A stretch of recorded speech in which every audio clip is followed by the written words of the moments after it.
أهلا وسهلا بالجميع معانا. حقيقة يمكن أبدأ بكلمة عن الوطن والوطنية. الوطن للجميع، والبحرين من كانت ومن تأسست، وأنا أقول هذا الكلام والتاريخ يقوله طبعا، أن هي للجميع وأهلا بالجميع.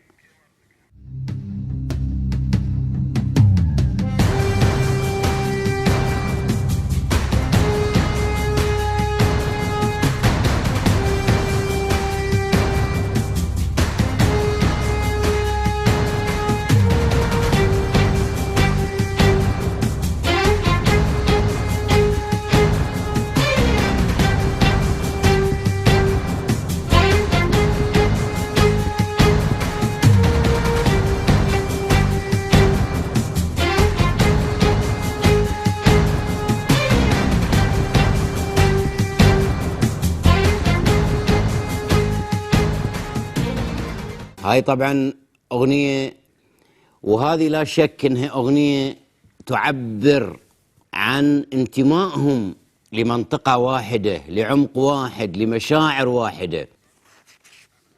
خلينا نشوف بعض اللقطات اللي فيها بعض مظاهر الفساد.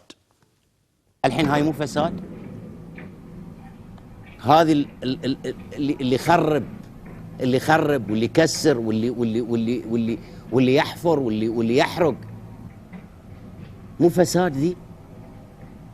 شو تسمي هاي؟ إصلاح؟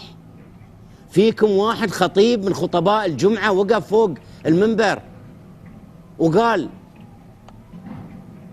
هذا لا يجوز وهذا مو من الإيمان، تخريب البلد، حرق القرى. قال واحد منكم علماء الأفاضل، أنا خاطبكم واحد واحد، اللي توقفون كل جمعة وتسيسون منابر الجمعة. طيب أنتم يا وزارة العدل، إذا قلتوا هالكلام من 3 سنين، وبعض الجماعات اللي تعرفونهم مو بس يسيسون، يعبؤون ويجيشون ويحمسون ويطلعون مظاهرات عقب ما يخطبون، ليش ما تحاكونهم؟ مرفوع عنهم القلم. كنتوا وقفتوا بعض الخطباء انهم يسيسون منابر، قلتوا لهم وقفوا ووقفتوهم وقلنا لكم تمام، ما نبي تأسيس لمنابر ولا نبي شيء. زين وهذا لين؟ ليش ما تحاكونهم؟ ليش ما تقولون لهم؟ لين متى؟ البيانات مو كافيه في الصحافه بس. هاي من 4 سنين 3 سنين وانتم تقولون. كل شعب البحرين يقول، وكل شعب دول مجلس التعاون اللي كانوا قريبين وكان نبضهم معانا وكانوا، ترى الجماعه الحين مسوين روحهم اصلاحيين. انت خلنا نشوف، انا ما بجيب الكلام من عندي. طبعا وزاره حقوق الانسان والتنميه الاجتماعيه هي جزء من السلطه التنفيذيه، وتسميه احدى الوزارات في السلطه التنفيذيه اعطائها مسمى ايضا حقوق الانسان، يعني ان هذه الجهه التنفيذيه الان مهتمه بالالتزام بجميع المعايير والالتزامات الدوليه والاتفاقيات الدوليه اللي وقعت عليها حكومه مملكه البحرين، بحيث انه يتم التزام الوزارات الدولة، موظفي الدولة، بكل المعايير الدولية لحقوق الإنسان على اختلاف أنواعها. متى عاد؟ ايش عقبه؟ عقب خراب البصرة صرتوا إصلاحيين. قدموا اعتذار للوطن مو للأشخاص. ما حد يبي تعتذرون من أشخاص في البحرين. الأشخاص غنيين عن اعتذاركم. قدموا اعتذار بحق الوطن، بحق المواطن، بحق المواطنة، بحق إخوانكم. هذه الحقيقة الواضحة. الحين أنا أقول لكم في هذه اللي شفتوها اللقطة، أنا أجيب لكم بس خطاب واحد، ما بقول خطاباتكم كلهم، بعيس باهلك، أنتم ما تشبعون من الحكي. خلنا نشوف. لا شك أن للمواطنين الحق في التعبير عن آرائهم بطرق سلمية مشروعة، ومن حق المواطنين أن تكون لديهم مطالب دون أن يقابل ذلك بعنف. بس نعد من الكذب، بس من العبو والربو. شبعنا. هذا النظام لا يقال له إلا كلمة واحدة: ارحل. بس نعاد بنحط النقاط على الحروف. موجودة الخطبة. طيب ايش معناته؟ هل يملك قراره السياسي؟ خلنا نشوف. بأننا قد كلفنا سعادة الأخ جواد بن سالم العريض نائب رئيس مجلس الوزراء بتشكيل لجنة خاصة لمعرفة الأسباب التي أدت إلى تلك الأحداث المؤسفة، وأمرنا بتشكيل لجنة برئاسة نائب رئيس مجلس الوزراء للنظر في ذلك، كما تم تشكيل لجنة بقرار من صاحب السمو الملكي رئيس الوزراء للنظر في حالات الفصل في القطاع الخاص. وقامت الجهات المعنية بإطلاق العديد من الموقوفين، فقد تم إحالة جميع القضايا المتبقية أمامها ليتم النظر فيها أمام القضاء العادي. ودعونا إلى إطلاق حوار للتوافق الوطني ليكون امتدادا لدعوة سمو ولي عهدنا وليشمل الجميع. هل يملك قرار السياسي؟ بتقصون علينا، بتقص على روحك، بتقص على البشر. هذا النظام لا يقال له إلا كلمة واحدة: ارحل. هذا الواقع. في نقطة مهمة جدا: الاستقواء بالخارج. قثيتونا، مرمرتونا. ايوه، حط لي صورة يا اخوي، حط لي صورة. الاستقواء بالخارج، مرمرتونا وقثيتونا. يبي يستقوي الحين بالعرب على العرب، ودرع الجزيرة دخل بناء على طلب حكومي. هو أكثر واحد يلفح. أنت اللي أنت قوة تجي قاير الأم ما استأمنوك عليه. نستأمنك على ملايين البلد. بند لي هذه السماعة يبا.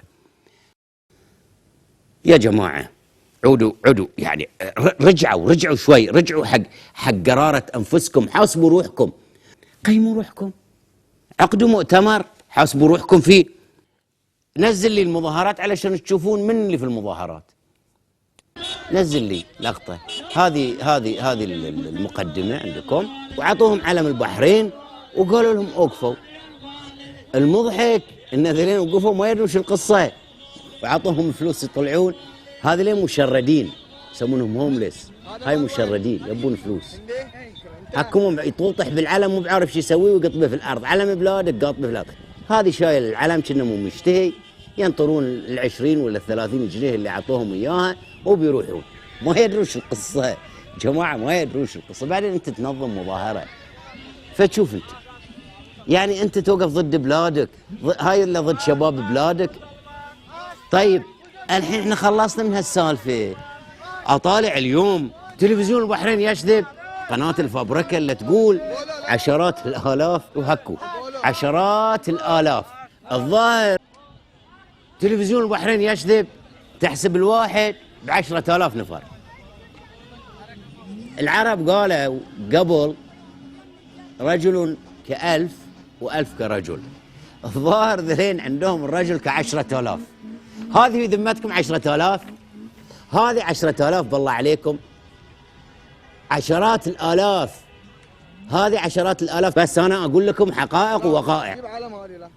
قلت لكم قناة تلفزيون البحرين يكذب. أنا لا فبركت ولا جبت هاي صورة وهاكو الفيلم.